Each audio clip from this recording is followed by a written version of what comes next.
درود پاک پڑھنے کے بے شمار فضائل و برکات ہیں۔ کعبے کے بدر الدجا، طیبہ کے شمس الضحیٰ، صلی اللہ تعالیٰ علیہ وسلم کی ایک بڑی خوبصورت حدیث پاک ہے۔ میرے آقا فرماتے ہیں جس نے مجھ پر ایک مرتبہ درود پاک پڑھا اللہ تعالیٰ اس پر 10 رحمتیں نازل فرماتا ہے۔ پھر فرمایا کہ جس نے مجھ پر 10 مرتبہ درود پاک پڑھا رب کریم اس پر اپنی 100 رحمتیں نازل فرماتا ہے۔ اچھا پھر آقا فرماتے ہیں ومن صلی علیہ مئۃ، جس نے مجھ پر 100 بار درود پاک پڑھا صلی اللہ علیہ الفا، رب کریم اس پر 1000 مرتبہ رحمتیں نازل فرماتا ہے۔ اب بات کیا سمجھ آئی کہ ایک درود پڑھیں تو 10 رحمتیں، 10 پڑھیں تو 100 رحمتیں، 100 پڑھیں تو 1000 رحمتیں۔ اب تک تو ملٹیپلیکیشن چل رہا ہے، 1 کا 10، مگر اب حدیث پاک کا جو اگلا جز ہے نا وہ بڑا ایمان افروز۔ آقا فرماتے ہیں ومن صلی علیہ الفا، جس نے مجھ پر 1000 مرتبہ درود پاک پڑھا زاحمت کتفہ کتفی علی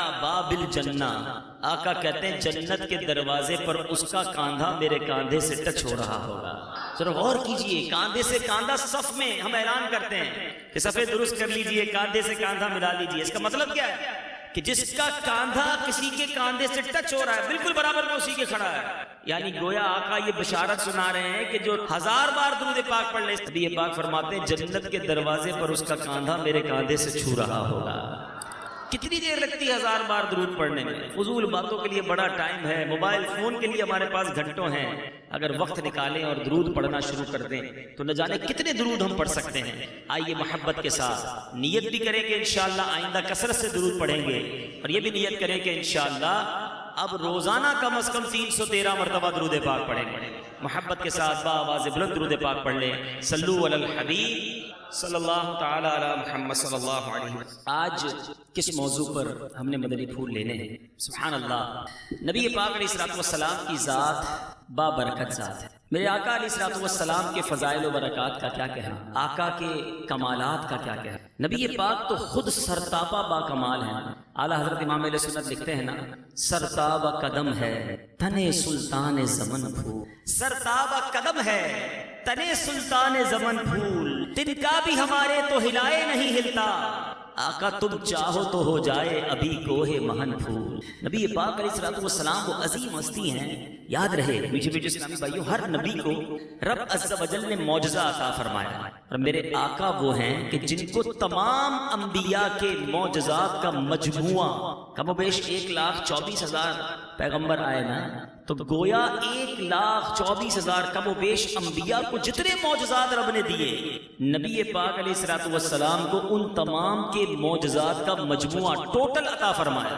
اور دوبارہ غور سے سنیے گا، صرف تمام انبیاء کو جتنے معجزے عطا کیے وہی نہیں، بلکہ خود نبی پاک کو اس کے علاوہ ایکسکلوسیو خصوصی طور پر جن کو علماء خصائص کبریٰ لکھتے ہیں وہ کمالات بھی عطا فرمائے جو دنیا میں کسی اور کو نہیں دی۔ ٹھیک ہے، اچھا نبی پاک علیہ السلام کی معجزات کتنے، ہم ساری زندگی بیان کرتے رہیں بات پوری نہیں ہو سکتی۔ پیارے آقا علیہ السلام وہ عظیم ہستی ہیں کہ زمین پر کھڑے ہو کر اشارہ کریں تو چاند 2 ٹکڑے ہو جائے، دعا فرمائیں تو سورج واپس پلٹ آئے، کنکریاں کلمہ پڑھنے لگ جائیں، درختوں کو اشارہ کریں تو درخت چلنے لگ جائیں۔ نبی پاک اپنی مبارک انگلیوں کو صحابہ کرام کے برتن میں ڈالیں تو برتن میں فوارے جاری ہو جائیں، اور 1500 کے قریب صحابہ پانی بھی پئیں، وضو بھی کریں اور سیراب بھی ہو جائیں۔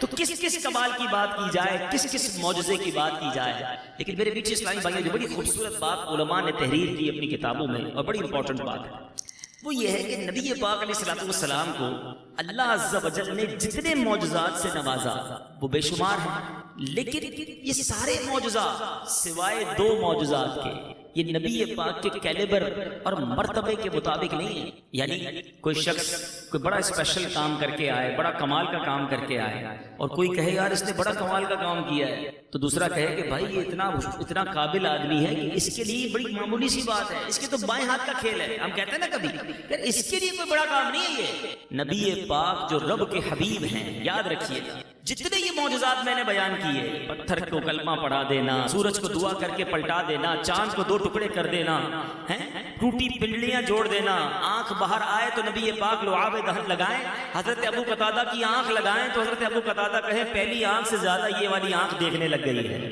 ایسے بہت سارے کمالات علماء کہتے ہیں سارے نارمل ہیں، صرف 2 معجزات ایسے ہیں جو سرکار دو عالم صلی اللہ علیہ وسلم کے مرتبے اور منزلت کے مطابق ہیں، اور وہ 2 معجزات کون سے ہیں؟ پہلا معجزہ وہ معجزہ ہے معراج کی شب۔ رب عز و جل نے اپنے محبوب کو اپنا دیدار کرایا۔ سارے عالم میں یاد رکھیے گا، پوری کائنات میں کوئی اور نہیں ہے جس نے رب کو اپنی آنکھوں سے دیکھا ہو۔ رب نے اپنے حبیب کو یہ کمال، یہ اعجاز دیا کہ محبوب کریم کو اپنے پاس بلایا اور اپنا دیدار کروایا۔ اچھا، دنیا میں سب سے بڑا غیب کیا ہے؟ بڑی خوبصورت بات ہے۔ غیب کہتے ہیں چھپی ہوئی چیز کو، the biggest unseen، biggest، سب سے بڑا غیب کیا ہے؟ وہ اللہ عز و جل کی ذات۔ اللہ کو کسی نے نہیں دیکھا نا ساری دنیا میں، سب سے بڑا غیب خود رب ہے۔ تو اعلیٰ حضرت لکھتے ہیں کہ جب رب عز و جل نے اپنے حبیب کو اپنا ہی دیدار کروا دیا، سب سے بڑا غیب دکھا دیا، تو پھر کوئی اور غیب کیوں چھپانا ہے؟ یہ سوال ہوتا ہے کہ علم غیب ہے کہ نہیں؟ اعلیٰ حضرت نے تو بات ہی مکا دی، فرماتے ہیں اور کوئی غیب کیا تم سے نہا ہو بھلا، جب نہ خدا ہی چھپا تم پہ کروڑوں درود۔ تو رب عز و جل نے اپنا ہی جلوہ اپنے محبوب کو دکھا دیا۔ اور ذرا فرق دیکھیے گا کلیم و حبیب کا۔ حضرت موسیٰ کیا ہے؟ کلیم اللہ ہے۔ کیا ہے؟ کلیم کہتے ہیں بات کرنے والا، کلام کرنے والا۔ آپ کو یہ شرف ملا کہ آپ کوہ طور پر جاتے تھے اور رب عز و جل سے ہم کلام ہوتے تھے، بات کرتے تھے۔ اب حضرت موسیٰ کے دل میں بھی یہ خواہش جاگی کہ جس رب سے کلام کی سعادت ملتی ہے اس رب کا دیدار بھی کیا جائے۔ عرض کی مولا میں تیرا دیدار کرنا چاہتا ہوں، التجا کی کہ مولا میں تیرا دیدار کرنا چاہتا ہوں۔ ارشاد باری ہوتا ہے لن ترانی، اے موسیٰ تو ہمیں نہیں دیکھ سکتے، اے موسیٰ تم نہیں دیکھ سکتے ہمارا جلوہ۔ اب اللہ تبارک و تعالیٰ نے کچھ اس طرح ارشاد فرمایا، اے موسیٰ کوہ طور کو دیکھو، اور وہاں رب عز و جل نے اپنے نور کی تجلی نازل فرمائی۔ حضرت موسیٰ اس تجلی کو دیکھ نہ سکے، تاب نہ لا سکے اور بے ہوش ہو گئے، ہوش میں نہ رہے۔ اے میرے میٹھے اسلامی بھائیو ذرا غور کیجئے، فرق دیکھیے گا کلیم اور حبیب کا۔ حضرت موسیٰ خود کہہ رہے ہیں مولا جلوہ دیکھنا ہے، ارشاد ہوتا ہے لن ترانی، اور حبیب کو بلایا جا رہا ہے جبریل امین کے ذریعے کہ اے حبیب رب مشتاق ہے، اللہ تبارک و تعالیٰ کی طرف سے گویا بلاوا آ رہا ہے دیدار کروانے کے لیے۔ فرق دیکھیے۔ اور اعلیٰ حضرت اسی بات کو اپنے ہم صلاۃ و سلام میں بھی یہ شعر پڑھتے ہیں نا، اس کی تضمین بڑی خوبصورت ہے۔ شاعر لکھتے ہیں فرق مطلوب و طالب کا دیکھے کوئی، فرق مطلوب و طالب کا دیکھے کوئی، قصہ طور و معراج سمجھے کوئی۔ What is the difference؟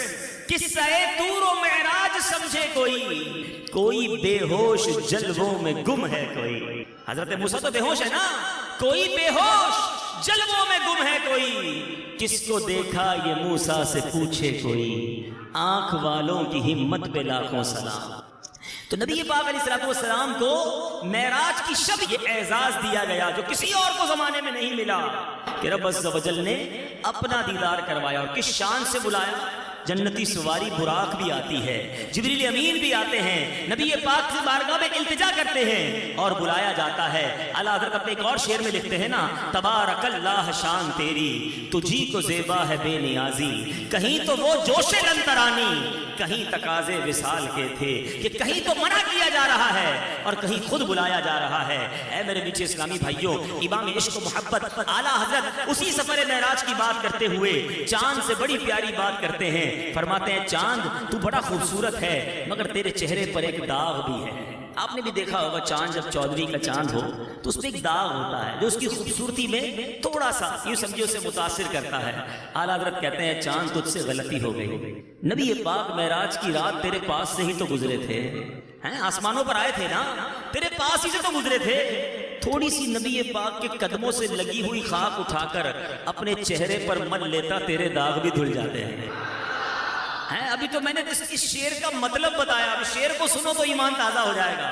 کیا لکھتے ہیں؟ ستم کیا کیسی مت کٹی تھی، کمر وہ خاک ان کے رہ گزر کی، ستم کیا کیسی مت کٹی تھی، کمر وہ خاک ان کے رہ گزر کی، اٹھا نہ لایا کہ ملتے ملتے یہ داغ سب دیکھنا مٹے تھے۔ اعلیٰ حضرت کہتے ہیں یہ جو ستاروں کو دیکھ رہے ہو نا، اس کی ٹمٹماہٹ، عاشق ہوتا ہے نا اس کو ہر خوبصورتی میں نبی کی یاد آتی ہے. کہتے ہیں جو ستارے چمک رہے ہیں ایسے نہیں چمک رہے. نبی پاک کو جب معراج کی رات دولہا بنایا جا رہا تھا، اس رات جو غسل دیا گیا اور اس غسل مبارک کے جو قطرے ٹپک رہے تھے، تاروں نے اپنے کٹوروں میں ان قطروں کو سنبھال لیا ہے. یہ اسی کی چمک دمک ہے. اعلیٰ حضرت لکھتے ہیں وہی تو اب تک چھلک رہا ہے، وہی تو جو بن ٹپک رہا ہے، نہانے میں جو گرا تھا پانی کٹورے تاروں نے بھر لیے تھے. اچھا نبی پاک کے جب مبارک تلووں کو غسل دیا گیا، تلووں کا جو دھون تھا اس کا کیا بنا؟ آئے ہائے اعلیٰ حضرت سے پوچھو. لکھتے ہیں بچا جو تلووں کا ان کے دھون، بنا وہ جنت کا رنگ و روغن. بچا جو تلووں کا ان کے دھون، بنا وہ جنت کا رنگ و روغن. جنہوں نے دولہا کی پائی اترن، وہ پھول گلزار نور کے تھے. تو بہرحال معراج کی شب میرے نبی علیہ الصلوۃ والسلام کو وہ معجزہ عطا کیا گیا جو کسی کو نہیں ملا مرتبہ. رب عز و جل نے اپنے حبیب کو اپنا جلوہ دکھایا. ٹھیک ہے، اب آتے ہیں ایک اور بڑے معجزے کی بات، اور سب سے بڑی بات یہ ہے کہ وہ اعظم المعجزات ہے، the biggest miracle، سب سے بڑا معجزہ. اور مزید کمال کی بات یہ ہے کہ باقی معجزے تو ہم دیکھ نہیں سکے نا. نہ ہم نے سورج کا پلٹنا دیکھا، نہ چاند کا 2 ٹکڑے ہونا دیکھا، نہ نبی پاک کے جھولے میں آقا کا انگلی کے اشارے سے چاند کھلونا بنانا دیکھا، نہ ہم نے وہ پیالہ دیکھا کہ جس پیالے سے 70 صحابہ نے دودھ پی لیا، پیالہ پھر بھی بھرا رہا. ہم نے تو یہ سارے واقعات سنے ہیں، اور سنتے ہیں تو ایمان تازہ ہو جاتا ہے. تو اب جس معجزے کی میں بات کرنے جا رہا ہوں وہ آج بھی ہمارے ساتھ موجود ہے. ہم آج بھی اسے محسوس کر سکتے ہیں، ہم آج بھی اس کی برکتیں لے سکتے ہیں. اور وہ سب سے بڑا معجزہ ہے، اور وہ کیا ہے؟ قرآن مجید، فرقان حمید. یہ وہ معجزہ ہے. میرے آقا علیہ الصلوۃ والسلام کو رب عز و جل نے وہ کتاب عطا فرمائی، کسی اور کو نہیں ملی. اور اس کی حفاظت کا انتظام کیسا کیا؟ آج 1450 سال کے قریب وقت گزر چکا ہے، زبر زیر پیش کا فرق بھی نہیں آیا. اس کتاب میں زبر زیر پیش کا بھی فرق نہیں ہے. اور دوسری بات یہ کہ نبی پاک علیہ الصلوۃ والسلام کہ اس کمال کو دیکھیے، اس کتاب کے کمال کو دیکھیے کہ آج دنیا میں کوئی ایک کتاب بندہ پڑھ لے، 2 بار پڑھ لے، 3 بار پڑھ لے، ٹھیک ہے. تو جب 2-3 بار بھی پڑھ لیں تو بندہ بور ہو جاتا ہے، کہتا ہے 4 بار پڑھ لی کتاب، اب لائبریری میں رکھ دو. قرآن کا کمال یہ ہے 1000 بار پڑھیں، ہر بار نیا لطف دیتا ہے. جس کو سمجھ نہیں آتا، اچھا پڑھنے والا مل جائے، وہ تلاوت کرتا رہے، سننے والے کی آنکھوں میں آنسو آ جاتے ہیں. اللہ نے حفاظت کا انتظام کیسا کیا کہ 5-6 سال کا بچہ جس کی مادری زبان اردو، میمنی، پنجابی، کوئی اور زبان ہوتی ہے، مگر وہ عربی کا قرآن پورا یاد کر لیتا ہے. یہ قرآن کا اعجاز ہے، اور یہ قرآن ہمارے درمیان ہے. نبی پاک علیہ الصلوۃ والسلام کا یہ معجزہ بھی ہے، ہم پر ہمارے لیے تحفہ بھی ہے. مگر سوال یہ ہے کہ ہم اس قرآن سے کتنی محبت کرتے ہیں، ہم اس قرآن کو کتنا پڑھتے ہیں، اس سے کتنی برکتیں حاصل کرتے ہیں. اے میرے میٹھے اسلامی بھائیوں، کیا ہمیں معلوم ہے کہ قرآن میں ہمارے لیے کیا کیا موجود ہے؟ کیسے کیسے واقعات ہیں، پچھلی قوموں کے کیسے کیسے امیزنگ ہسٹوریکل ایونٹ ہیں. آج لوگ ڈائجسٹ پڑھتے ہیں، ناول پڑھتے ہیں، کہانیاں پڑھتے ہیں، جس میں بعض اوقات غلط باتیں بھی لکھی ہوتی ہیں، پڑھنے کا کوئی ثواب بھی نہیں. قرآن پڑھیں تو قرآن کے قصے اتنے اعلیٰ ہیں کہ پڑھیں تو نبیوں کی باتیں پتہ چلیں، اور حیرت ناک کہانیاں بھی ہوں، اور پڑھتے جائیں اور ثواب کماتے بھی جائیں. لیکن قرآن سے ہم دور ہیں. ہمارے علماء نے ہمارے لیے آسانی بھی تو کر دی نا، ترجمہ بھی کر دیا آسان اردو میں، تفسیریں بھی لکھ دی، مگر پھر بھی ہمارے پاس ٹائم نہیں ہے. اے میلاد بنانے والوں، غوث پاک کی 11ویں منانے والوں، میں آپ سب کو جو غوث پاک کے محبین بیٹھے، غوث اعظم کو قرآن سے کتنی محبت تھی. 15 سال تک روزانہ غوث پاک نے ایک قرآن پاک ختم کیا، ہر روز ایک قرآن. اور قادری کہلانے والا، 11ویں منانے والا پورا سال قرآن ختم نہ کرے. تو اے نبی پاک کے چاہنے والوں، 11ویں منانے والوں، ہم کتنا قرآن پڑھتے ہیں. اور میں آج قرآن پاک کا ایک واقعہ بھی آپ کے لیے لے کر آیا ہوں. یہ ایک واقعہ، ورنہ قرآن میں جا بجا ایسے ایسے واقعات ہیں کہ عقل حیران ہو جاتی ہے. قرآن میں کئی واقعات تو وہ ہیں میرے میٹھے اسلامی بھائیوں جو پچھلی قوموں کے واقعات ہیں, پچھلی قوموں کے جو عذاب ان پر نازل ہوئے, انہوں نے غلطیاں کی, وہ تمام چیزیں اللہ نے کھول کھول کر ہمارے لیے بیان فرمائی تاکہ ہم وہ غلطیاں نہ کریں اور درس حاصل کریں.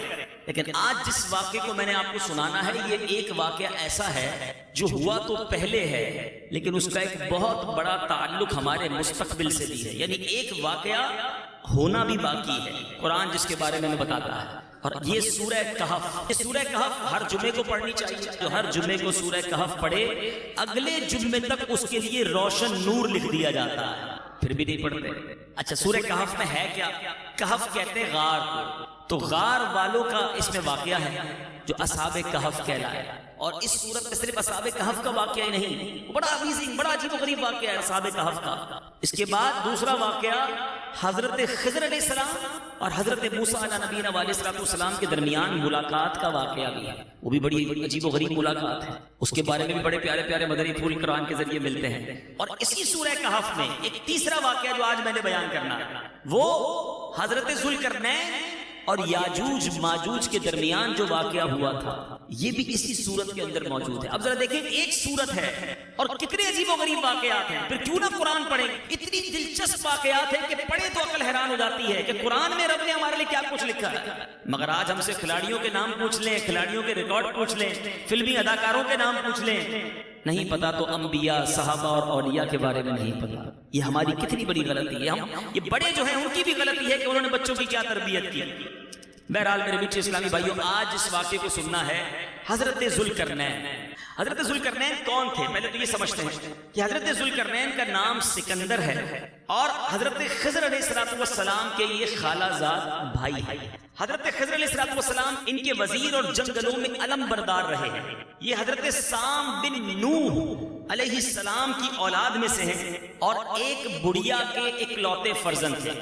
حضرت ابراہیم خلیل اللہ علیہ نبینا علیہ السلام کے ہاتھ پر حضرت ابراہیم کے دست حق پرست پر اسلام قبول کیا اور مدتوں حضرت ابراہیم کی یہ صحبت میں رہے. اور حضرت ابراہیم نے ان کو کچھ وصیتیں بھی فرمائی تھی. صحیح قول یہی ہے کہ حضرت ذوالقرنین نبی نہیں ہیں بلکہ ایک بندہ صالح ہیں جو ولایت کے مرتبے پر تھے. بہرحال حضرت ذوالقرنین کو وہ شرف عطا ہوا جو دنیا میں فقط 4 لوگوں کو ملا, ٹھیک ہے, اور یہ ہے کہ ساری دنیا کی بادشاہی, دنیا میں صرف 4 بادشاہ ایسے گزرے ہیں کہ جنہوں نے پوری دنیا پر حکومت کی ہے. اس میں 2 ایمان والے اور 2 کافر تھے. جو مومنین تھے وہ کون تھے؟ حضرت سلیمان علیہ نبینا علیہ السلام اور حضرت ذوالقرنین, ٹھیک ہے, یہ سب کو یاد بھی ہونا چاہیے. اور 2 بادشاہ جو کافر تھے جن کو ساری دنیا پر حکومت ملی, ساری دنیا پر کنٹرول ملا, وہ کون تھے؟ وہ ہیں بخت نصر اور دوسرا نمرود. یہ دونوں غیر مسلم تھے مگر ان کو ساری دنیا پر کنٹرول ملا. ایک 5ویں بادشاہت بھی ملنی ہے اور وہ انشاءاللہ آگے جا کر ملنی ہے, اور وہ ہوں گے حضرت امام مہدی رضی اللہ تعالیٰ, جو ساری دنیا پر ان کو کنٹرول ملے گا اور ساری دنیا کی بادشاہت انہیں ملے گی انشاءاللہ عز و جل. اب ذوالقرنین رضی اللہ تعالیٰ نے سفر کیے, بڑے امیزنگ, بڑے عجیب و غریب سفر, اور یہ قرآن میں موجود ہے. اب کیسے سفر کیے کہ سب سے پہلے انہوں نے کتابوں میں پڑھا تھا کہ سام بن نوح علیہ السلام کی اولاد میں سے ایک شخص آب حیات کو پی لے گا تو اس کو موت نہیں آئے گی. تو اس لیے حضرت ذوالقرنین نے مغرب کا سفر کیا, یعنی جہاں سورج غروب ہوتا ہے نا, اینڈ آف دا ورلڈ تک چلے گئے. یعنی ویسٹ میں مغرب میں اتنا سفر کیا کہ آبادیاں ختم ہو گئیں. آپ ایسے مقام پر پہنچے کہ سورج غروب کے وقت آپ کو ایسے نظر آتا تھا جیسے سیاہ چشمے کے اندر سورج غروب ہو رہا ہو, بالکل اینڈ آف دا ورلڈ چلے گئے. وہاں ایک ایسی قوم ملی جو جانوروں کی کھال پہنے ہوئے تھی, اس کے سوا کوئی لباس ان کے بدن پر نہیں تھا, اور مردہ دریائی جانور وہ کھاتے تھے. یہ قوم ناسک کہلاتی تھی. حضرت ذوالقرنین نے دیکھا کہ وہ بے شمار قوم ہے, بہت ہی طاقتور ہیں, جنگجو ہیں. تو حضرت ذوالقرنین نے ان لوگوں کے گرد اپنی فوجوں کا گھیرا ڈالا, ان کو کنٹرول کیا, ایمان کی دعوت دی. جو ایمان لائے آپ نے انہیں ایمان والا بنا دیا, اور جنہوں نے آپ سے بغاوت کی انہیں قتل کر دیا گیا. یہ سفر آپ کا کمپلیٹ ہوا.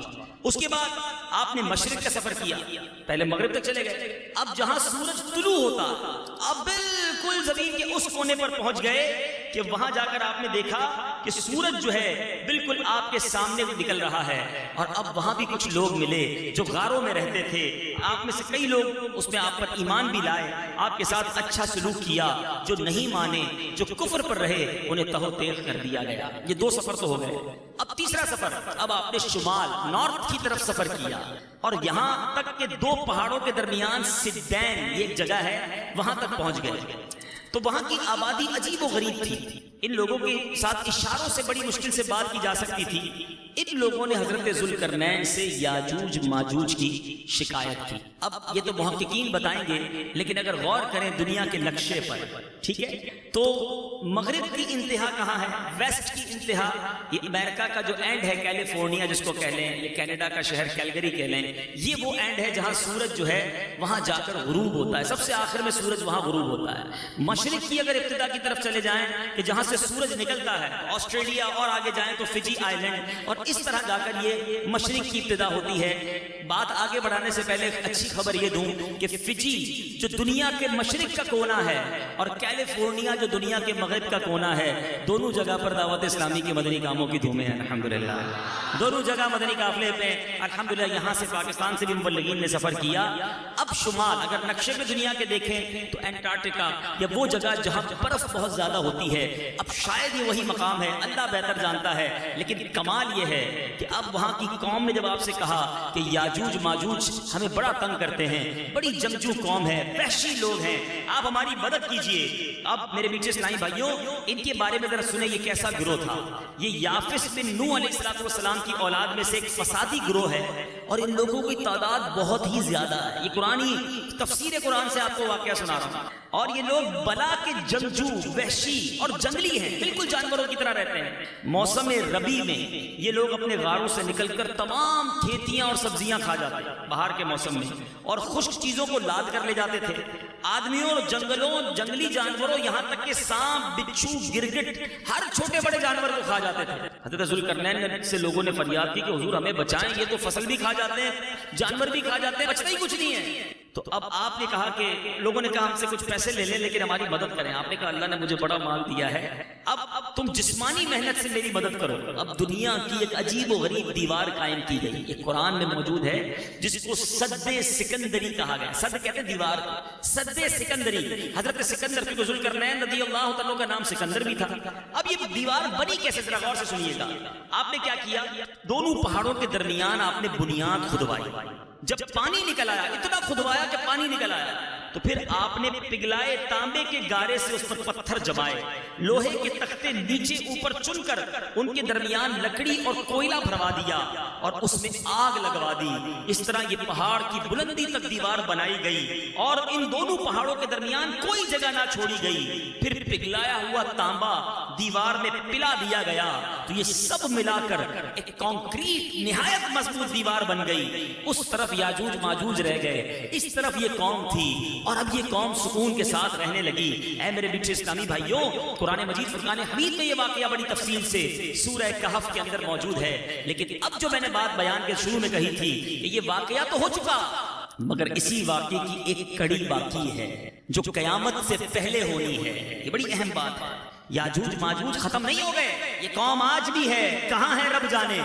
حدیث پاک میں نبی پاک علیہ السلام فرماتے ہیں کہ یاجوج ماجوج جو ہیں یہ روزانہ اس دیوار کو توڑتے ہیں۔ جو انگریزی کے اسٹوڈنٹس ہیں نا، انٹرنیٹ کو جو سرچ کرتے ہیں وہ دیکھیے گا، گوگ مگوگ، یہ آج بھی دنیا، صرف یہ اسلام میں نہیں ہے، یاجوج ماجوج کو صرف مسلمان ہی نہیں مانتے اس واقعے کو، یہ اور مذاہب کی کتابوں میں بھی لکھا ہے، اور وہ بھی کہتے ہیں کہ گوگ مگوگ جو ہیں، یاجوج ماجوج جو ہیں، انہوں نے آنا ہے اور یہ قیامت سے پہلے آنا ہے۔ تو بہرحال یہ دیوار روزانہ وہ توڑتے ہیں، میرے آقا فرماتے ہیں، اور جب محنت کرتے کرتے توڑنے کے قریب پہنچ جاتے ہیں تو ان میں سے کوئی کہتا ہے کہ چلو کل پھر آ کر توڑیں گے، لیکن جب دوسرے دن آتے ہیں پھر دیوار ویسے ہی بن جاتی ہے۔ اللہ کی قدرت سے دیوار پھر پوری ہو جاتی ہے، پھر سارا دن کھودتے ہیں، شام ہو جاتی ہے، ٹوٹنے کے قریب رہ جاتی ہے، انہی کا کوئی شخص کہتا ہے چلو کل پھر توڑیں گے، لیکن کل پھر آتے ہیں، پھر وہ دیوار ویسے ہو جاتی ہے۔ یہ نہ جانے ہزاروں سال سے، کیونکہ حضرت ذوالقرنین کو آئے ہوئے ہزاروں سال ہو چکے ہیں یہ واقعہ،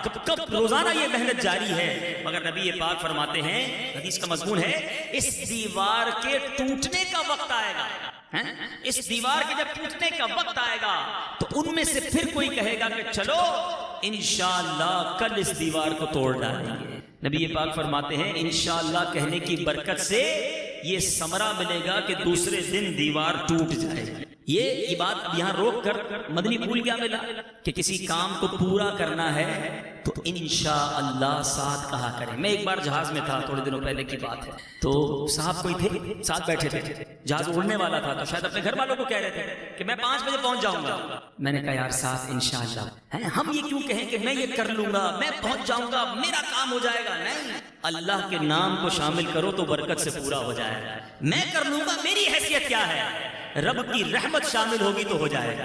تو ہمیشہ اپنی زبان پر دیکھیں نا، انشاءاللہ کہنے کا فائدہ کیا ہے؟ سب سے پہلے تو ذکر اللہ ہو گیا، میرے رب کا نام میری زبان پر آ گیا، اور میرے ہر کام میں کیوں نہ میں اپنے رب کے نام کو شامل کروں، تو بہرحال وہ انشاءاللہ کہیں گے۔ حدیث میں آیا کہ اب دیوار ٹوٹ جائے گی، اور جب دیوار ٹوٹے گی آقا فرماتے ہیں قیامت کے قرب کا منظر ہوگا، قیامت آنے والی ہوگی۔ دیوار ٹوٹنے کے بعد یاجوج ماجوج نکل پڑیں گے اور زمین میں ہر طرف فتنہ و فساد اور قتل و غارت کریں گے، چشموں اور تالابوں کا پانی پی جائیں گے اور جانوروں اور درختوں کو کھا ڈالیں گے، زمین پر ہر جگہ پھیل جائیں گے۔ مکہ مکرمہ، مدینہ طیبہ اور بیت المقدس، ان تینوں شہروں میں یہ داخل نہ ہو سکیں گے۔ پھر حضرت عیسیٰ علیہ السلام کی دعا سے ان لوگوں کی گردنوں میں کیڑے پیدا ہو جائیں گے اور یہ سب ہلاک ہو جائیں گے۔ چنانچہ قرآن مجید میں اللہ ارشاد فرماتا ہے ایک اور مقام پر، سورہ انبیاء آیت نمبر 96، ترجمہ کنز الایمان، یہاں تک کہ جب کھولے جائیں گے یاجوج و ماجوج وہ ہر بلندی سے ڈھلکتے ہوں گے۔ اے میرے میٹھے اسلامی بھائیوں، نبی پاک علیہ السلام کی حدیث بھی آپ نے سنی، حضرت مفتی امجد علی اعظمی وہ کیا لکھتے ہیں کہ بعد قتل دجال حضرت عیسیٰ علیہ السلام کو حکم ہوگا کہ مسلمانوں کو کوہ طور پر لے جاؤ۔ کیوں؟ کہ ایسے لوگ ظاہر ہوں گے یاجوج ماجوج جس سے لڑنے کی کسی کے پاس طاقت نہیں ہوگی، تو مسلمان سیکیور ہو کر کوہ طور پر چلے جائیں گے اور پھر یاجوج ماجوج ظاہر ہوں گے۔ اس قدر کثیر ہوں گے، ذرا سنیے گا، اس قدر کوانٹٹی زیادہ ہوگی کہ یہ جماعت تبریہ کے پاس سے گزرے گی جو 10 میل کا ہوگا، اتنا بڑا ہوگا، مگر جب دوسری جماعت گزرے گی تو پہلا قافلہ کے پانی پی کر گزرے گا، دوسری جماعت آئے گی تو لگے گا یہاں پہلے کبھی دریا تھا ہی نہیں۔ 10 میل لمبا دریا بحر جو ہے وہ پی کے ختم کر دیں گے۔ پھر فرمایا قتل و غارت گری سے جب فرصت پائیں گے، ساری دنیا میں جب قتل و غارت گری کر لیں گے نا تو پھر پتہ یہ کیا کریں گے؟ پھر کہیں گے کہ چلو زمین والوں کو تو قتل کر لیا، اب آسمان والوں کو قتل کریں۔